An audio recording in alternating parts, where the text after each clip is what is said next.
Hey guys, what's up? Welcome back to the channel. Let's do it. I'm ready.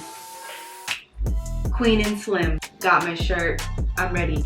I have been avoiding this video, honestly. If you follow me on Instagram, which you should, you would know that I saw this movie back in October 18th. And I was so moved, so touched, so sad, so angry, so fired up from seeing it that I was like, I don't really know what I want to say. I want to wait till more interviews come out. Why did Melina pick this shot? What did Lena mean writing this line? Look, I took these notes in the theater, in the dark. First of all, I thought that would be a really good idea. I was literally writing like this, but I'm like, I'll be able to read my writing later.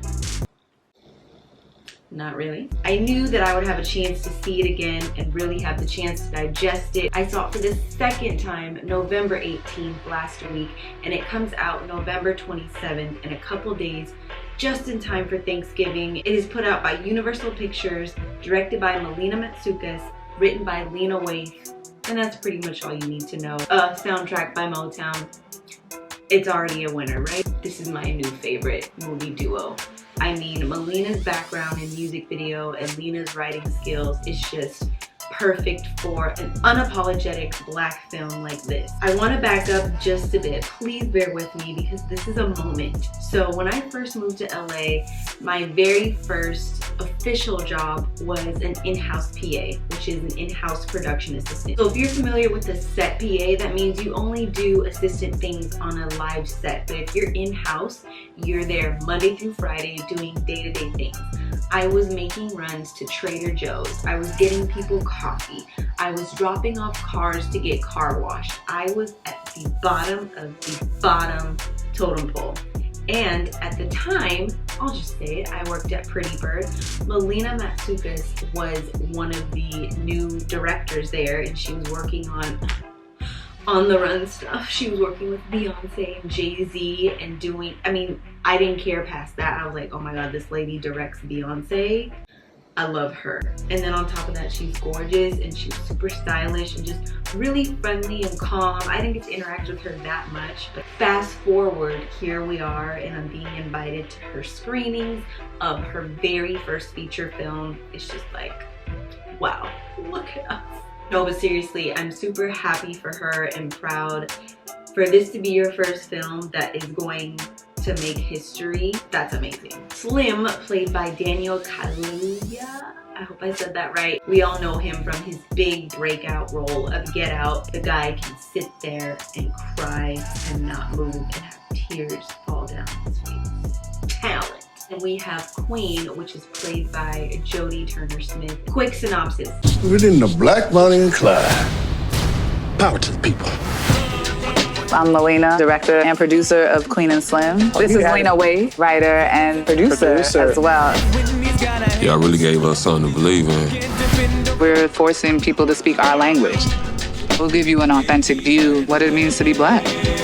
Whoever's watching it, whether you like it or not, it's gonna make you feel something. Queen and Slim, rated R. This is a love story, and what makes this really interesting is that when the film was first talked about, first teased, it was not promoted as that at all. It looked like a horror, thriller, action drama. But the bottom line, the core of this story is a love story. It opens up on a first date of this black couple that met on Tinder. The date's not going great, but it's not going horrible. We're kind of just in the awkwardness, funniness of things you do on a first date, getting to know people. He chews loud. How come you don't take pictures? Pretty quickly, like, I don't know, 3 minutes into the film, it's like, all right, date's over, I'm gonna give you a ride home. That's when things, as I like to keep saying, go left, all the way left, left, left. This turns out to be the worst night of their lives. At a routine traffic stop, things go wrong, communication lines get crossed. In self-defense, Slim shoots a white cop in the middle of the street, in the middle of the night, and they decide, we're not gonna wait here to be locked up in jail the rest of our lives. We're gonna run. That's where the movie takes off running itself, and we never stop until the very end. This is a love story in the middle of manhunt for Queen and Slim across the country. It is insane. What I love most about it is that it is so unapologetically black. There's so much black culture in music, in imagery, in language, and none of it is explained. They're not apologizing. This film isn't for anybody that isn't aware of the culture. Crossing through New Orleans, they're crossing through Georgia. All right, I'm jumping ahead. We all know in today's climate that this is a very risky film and probably something that people would be scared to put out there. Fun fact, Lena got the story from a white man, James Frey. He was like, you know I cannot pitch this to Hollywood.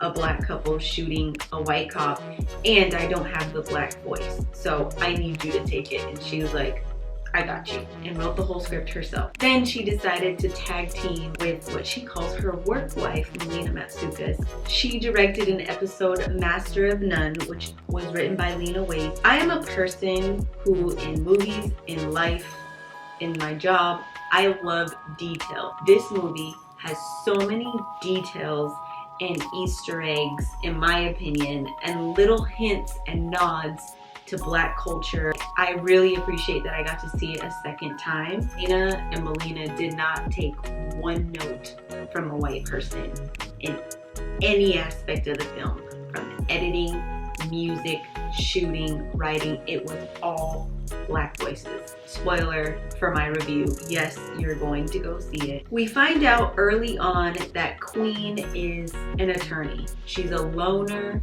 She only went on a Tinder date because she felt like having company for a little bit. She likes eating alone. We find Slim, very family oriented. He talks about his dad, his family. He likes company. He's unaware of his little triggers that set Queen off, but I mean, it's their first date. So he's kind of like, calm down. So just imagine being with somebody you've met only for about 3 hours and now you've committed one of the craziest crimes in the craziest times and you're on the run together. So put yourself in that scenario and think about how heavy and dramatic this film is. But they still found a way to make it very comical and have those little moments of relief where it's like, oh yeah, we're running for our lives, but this was really funny. They touched on so many things. I can't pick out one wrong thing or unexplainable thing about the film. What I really found interesting and relatable is the reflection of information and how it's passed in today's society. It was through social media. We found out on our phones. How many of us have our phones by our side probably 23.5 hours a day? Slowly, we went backwards to what probably people found out first, which is the TV news and the newspaper. But all of that is reversed now. And it's actually a really young person who found out the news first. So kids are finding out things even before their parents sometimes because of social media. In my opinion, Melina and Lena created a new genre of film, kind of like Jordan Peele did with Get Out, romantic thriller dramedy. This is already being called one of the greatest love stories of all time, just within the 6 days of following this unofficial couple. We see them from being complete strangers to finding out they're soulmates, and everything in between involving a murder. This soundtrack alone, how it plays out in the movie, like, yo, we're running for our lives, but you still have me in the car. As I mentioned, even though this movie is so serious and so honestly scary, like the whole time you feel like you're on the run with them and you're kind of like looking over your shoulder because you feel like at any moment it's about to go down. There's no way they can make it past this state and this state on the run, not getting caught. But I just have to give an honorable mention to Queen's uncle. Oh, Uncle Earl, played by Bokeem Woodbine. I hope I'm saying that right, but he brought so much life and comic relief to this film. Not even on purpose. Like, he wasn't the uncle trying to make jokes. His personality alone, living in New Orleans, his whole life, I'll let you find out how he lives. So many quotable moments that it literally made me want to go back to New Orleans because I wanted to go find him. Something I didn't quite put together the first time. This is a reflection and a story about what kind of black person do you want to be in this situation, coming from one of Lena's interviews. She decided to make Queen and Slim kind of complete opposites, and by the end of the movie, they switch places. So Queen starts out as this strong, opinionated, sharp-tongued attorney who represents a Malcolm X type of figure, and we have Slim, who's very God-fearing. His license plate says "Trust God." He has a cross hanging on his mirror. He is listening to gospel music after they're driving away to help calm him down. He was super polite to the officer, even though he was doing everything completely illegally and wrong and racist. He represented MLK. So it's an interesting dynamic because, you know, usually guys are supposed to be the strong protectors, the more aggressive, and it was total opposite. He's super nice. Is there anything else, you know, can I help you? And she's like, why are you searching the car? It's just beautiful to see how even in such a short amount of time of knowing each other, inspire and motivate each other to kind of collaborate and pull things out of each other that help benefit the situation. I don't want to give too much away. I feel like I could talk about this movie for 5 hours. The lady showed so many different stereotypes on white people, black people, so many different views within the same race. It wasn't like, oh, all these black people are supporting the black couple that shot a white cop. No, there were people who were against him. There were people who didn't want anything to do with them. There were also people that were like, I support you, good job, even though this is not what anybody wanted. There's also people that were like, I want to be like you when I grow up. Like, hold up, we're not saying that either.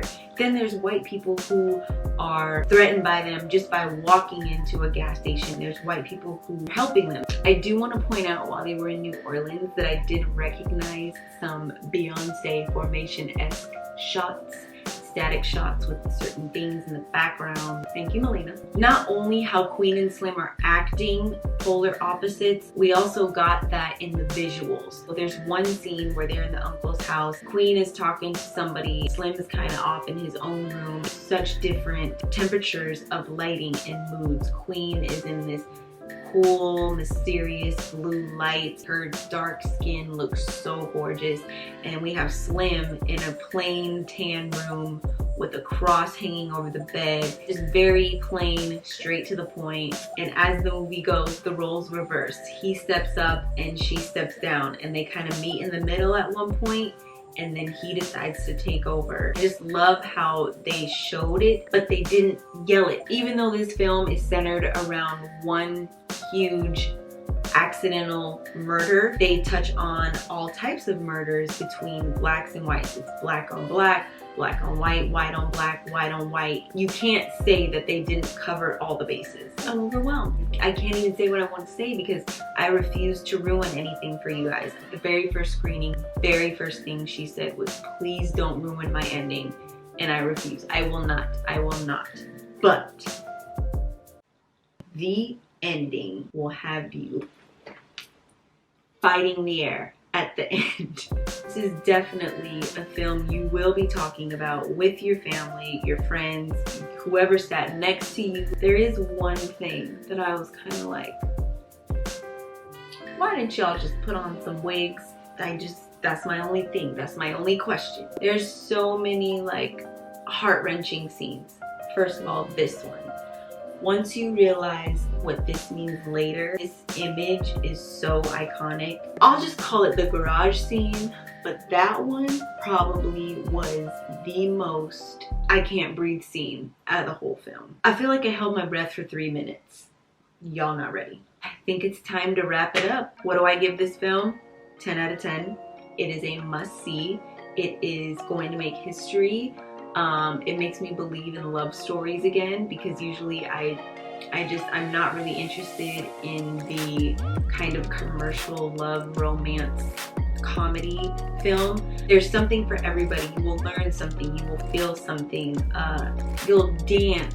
The acting was amazing, the writing was amazing, the directing is phenomenal. It just felt like, you know, like a dope music video that you can't forget. I haven't heard one bad thing about it outside of like, oh, my heart definitely takes some turns that you don't expect. It keeps you on the edge of your seat. My friend Julissa, she literally jumped out of her chair at one point. People were screaming, there's laughter. You get the moments where people are yelling at the screen, trying to tell the actors what to do. I really think you should see it in theaters to get that environment and hear the soundtrack loud and the images on the big screen. And honestly, if you're like me and you like paying attention to details, see it a second time so you can actually focus on other things after you realize all the drama that you're about to go through. Thanks for watching. Please let me know what you guys think. If you have any questions, I am more than happy to answer them below. As always, let me know what movies you want me to review next. Like, comment, and subscribe.